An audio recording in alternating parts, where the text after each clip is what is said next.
I'm Wendy Hazel Decker, a Christian minister, a life coach, and an empowerment advocate. This presentation was done at the Fall 2017 South Zone Rally of the Lutheran Women's Missionary League held in Fort Wayne, Indiana.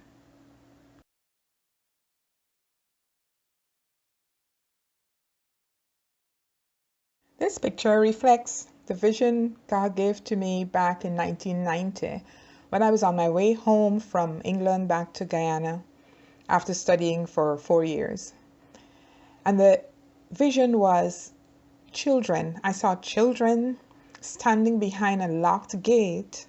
Their faces were all sad, but behind them was a woman, and she was standing tall above them, but her face was strict. It was stern. It was like this, real serious matron standing behind them. And as I looked and I saw this, I heard the Lord said to me, these children are behind gates, they're behind cages, they're locked away. They can't get out into freedom and fullness and purpose. But you're going to go behind there and take them out. And the word that came and was like from the scripture, the gates of hell shall not prevail against you. And I went back home to Guyana and began ministry. Well, I shouldn't say ministry, but I began studying, because the first thing I did was go and knock on the Bible school's door, because I did not really grow up as church as we know church to be, and I didn't know Bible as we know it to be. But somebody advised me about the Wesleyan Bible College, and the very next day I went and I knocked on the door. College was closed. I never forget that. It was in November, and the principal at the time, Sister Iris Griffith, she said to me, we open on January, and I think it was January 11th, if I remember correctly, and you can come back then. And I was back there and I signed up and I started my journey.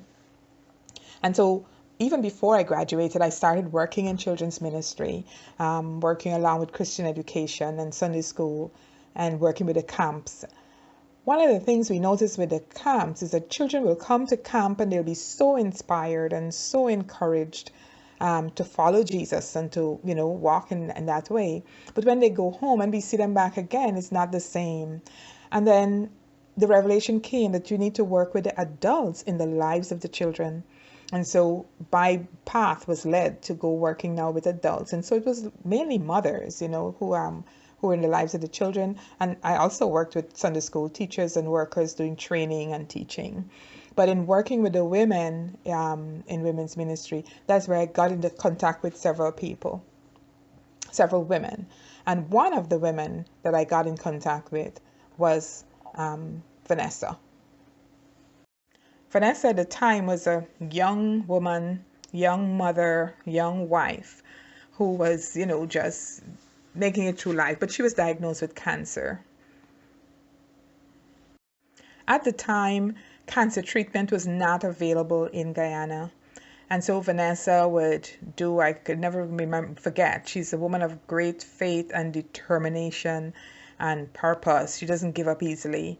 And she would make arrangements to go to Trinidad for her treatment. But while she was in Trinidad, she had to take care of her boys. Vanessa's two little boys, Berkeley and Jared, they were little babies at the time. And for her to go over to Trinidad, she would leave them with me, and I would take care of them when she was away. And other times I would step in to give her that support. Vanessa was one who she would encourage other people. She would learn the system. She knew the system of how a Guyanese woman diagnosed with cancer can get to Trinidad and get treatment when she didn't have the money to do so. And so, it was through the ministry and the different steps to take. And Vanessa knew that, and she didn't keep it to herself, but she would share it with others. So she was in contact with other women diagnosed with cancer. One of the things she would do, like when a woman is most times in the last stages, or if she's really depressed or down, Vanessa will collect me and say, come, let's go. Come, I want you to go pray with this person.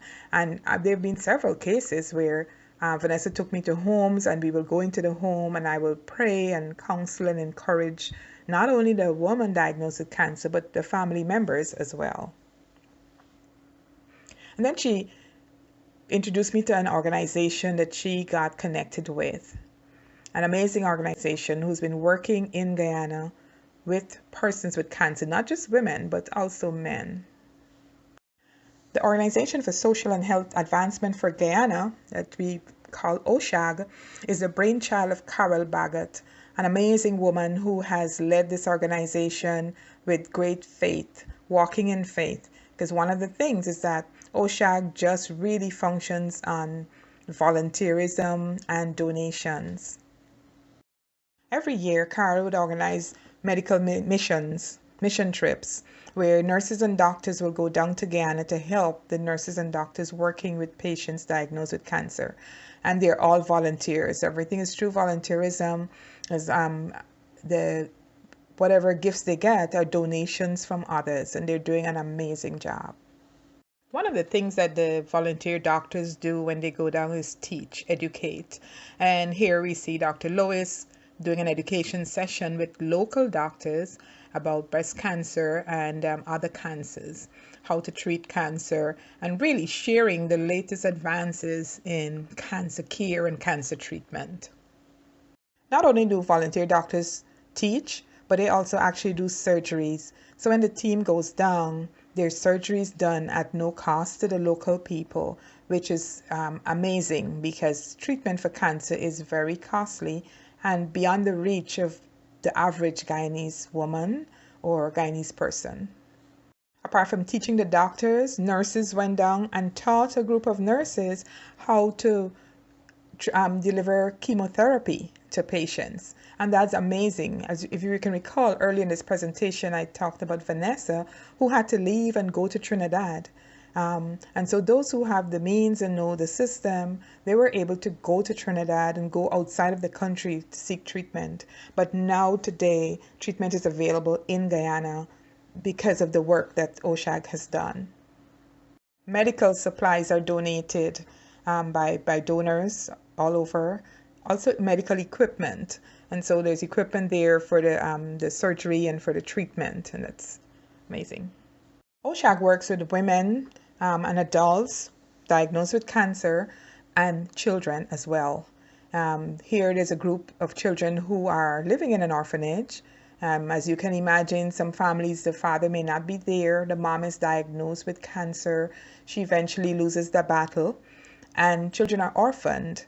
And so they also work with children in the sense of providing physical means, gifts, school supplies, food items. So the work goes beyond just that woman, but it extends to her family as well. According to recent statistics, Guyana has the highest incidence of cancer-related mortality in the Caribbean region.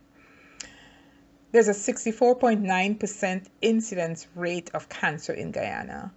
And the mortality rate for cervical cancer alone is 21 in every 100,000 persons.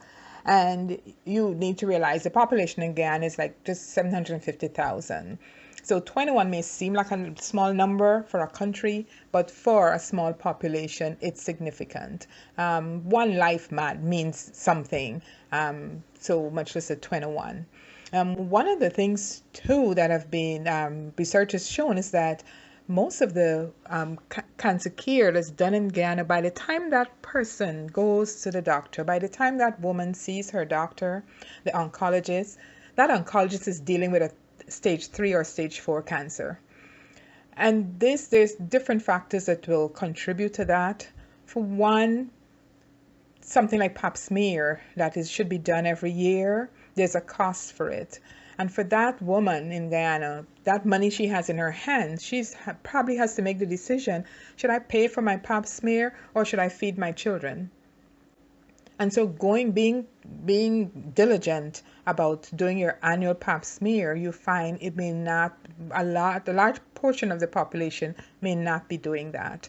You find persons who have professional jobs, probably your job has a health insurance, or you just have the money to pay for it and care about yourself, you will go for that pap smear. And so identifying that stage 1 or 2 cancer is easier. And when it's identified earlier, as you know, then treatment is going to be less costly, and also the risk of dying is reduced. of mortality is reduced. And so there are different factors that contribute to this high incidence rate. But one of the things that OSHAG would want to see is earlier recognition, helping women. And, you know, I keep saying women because the focus is so much on women, but helping that person to go to the doctor and get checked earlier, especially women with the breast cancer, cervical, get checked earlier. Breast cancer is, you know, your personal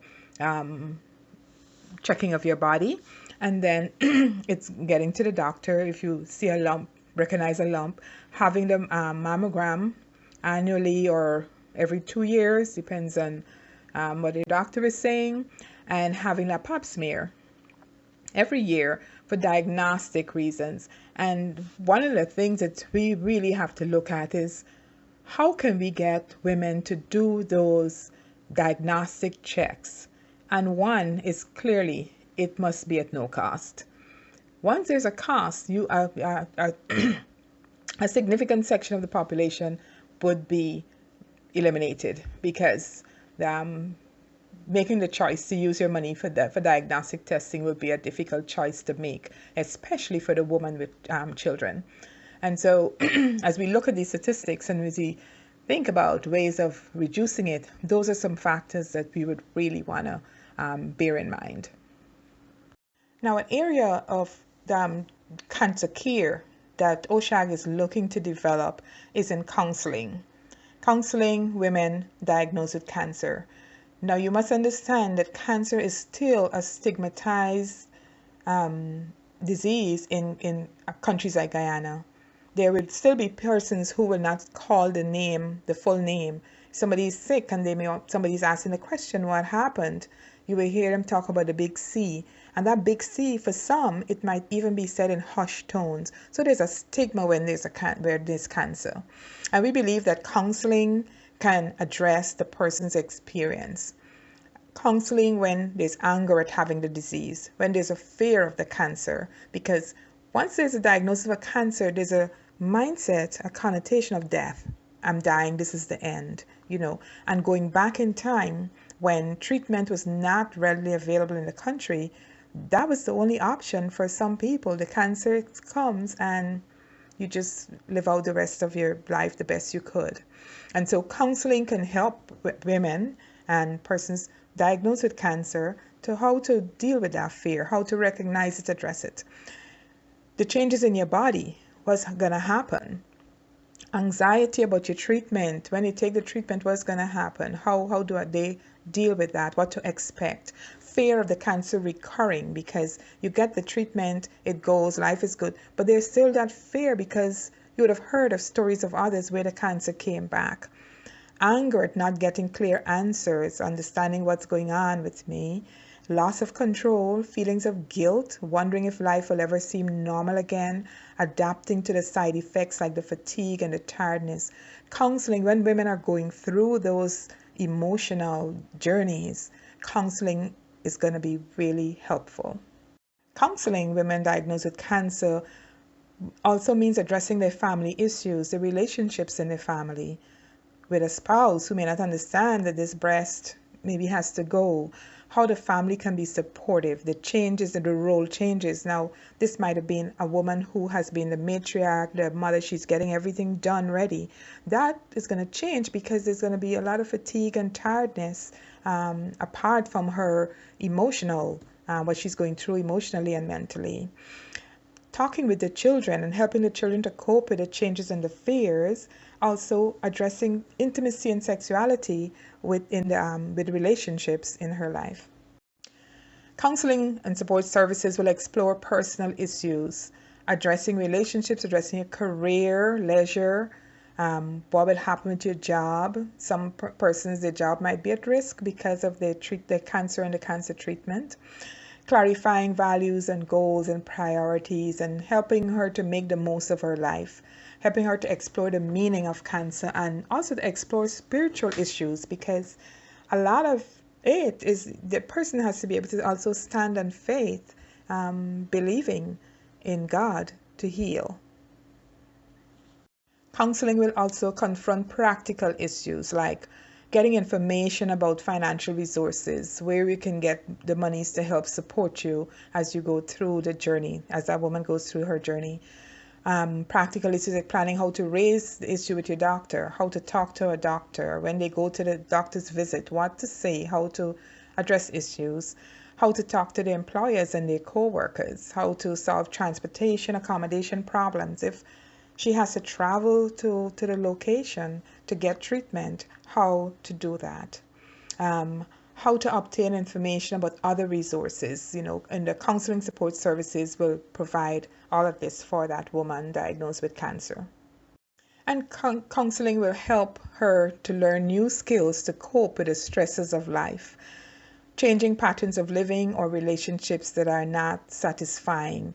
When a woman is going through that, to have stressful relationships just adds to, increases her, or it reduces the healing process. And so through counseling, she can learn new skills as how to go about relieving herself of some of the stresses that will be there in her life.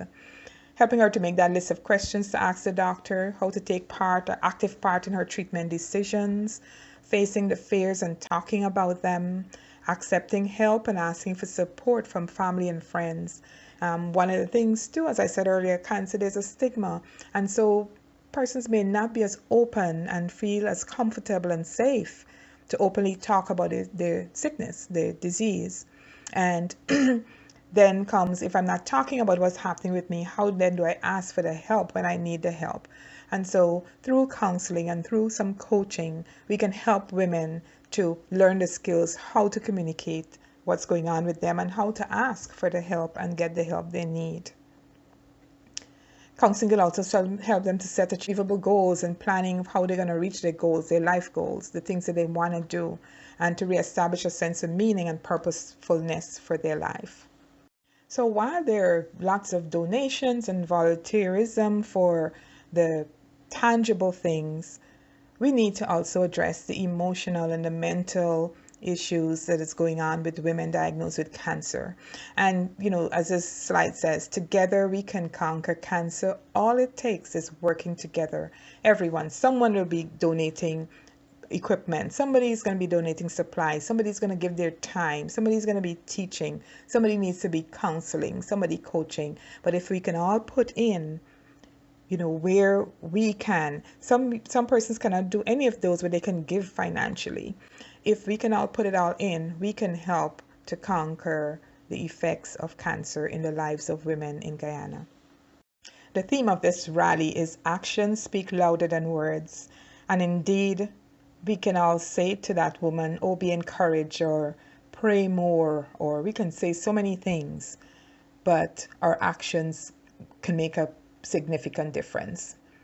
As the scripture says in 1 John 3:18, dear children, let us not love with words or tongue, but actions and in truth. And by our actions, we can help a woman with cancer in Guyana. This picture, there's my Vanessa. I've seen her walk through every stage. They've declared every stage over her, but she's declared her fate over the stages of cancer. And those are the two baby boys, now 20 and probably 24. But God has been good. And so thank you for listening. Thank you for thinking about the work of OSHAG, and thank you for your gifts to OSHAG.